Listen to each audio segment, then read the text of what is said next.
In my maths touch enjoy learn. So నేను ఎలా arrange చేస్తున్నాను మేడం. సో టోటల్గా ఎగ్జిబిట్స్ అన్నీ టేబుల్ మీదే ఉంటాయి మేడం.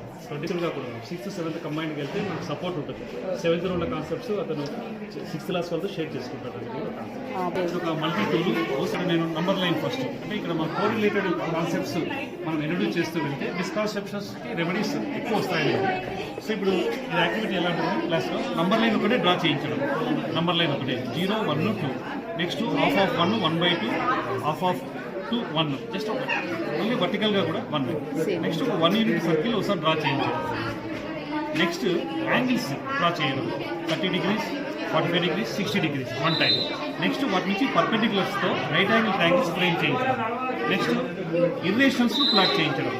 ఇది ఆల్రెడీ ఇర్రేషన్ ఒక బ్యాక్గ్రౌండ్లో ఉంది. 1 unit next root 2 like that root 3 also. Next half of the root 2 next half of the root 3 ఇది ఒక సైడ్.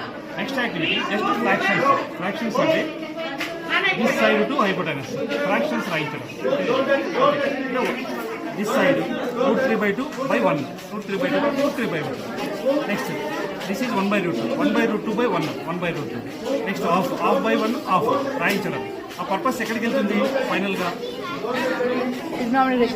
sin 30 cos 30 వాటికి వెళ్ళిపోతుంది. నెక్స్ట్ అంటే ఏది నేరుగా చెప్పకుండా చిన్న చిన్నగా పెద్ద మరి నోన్ టు అన్నోన్ అంటాం. అలా కూడా కాదు, కోరిలేషన్ నంబర్స్ నుంచి నెక్స్ట్ టైప్స్ ఆఫ్ యాంగిల్స్ నుంచి right angle triangles next irrationals వీటన్నీ మిక్స్ చేస్తూ ఏదో చెప్పి అది ఆ రోజు అక్కడ వాల్యూ చెప్పినప్పుడు వాల్యూ టేబుల్ ఈజీ అయ్యింది అనిపించింది.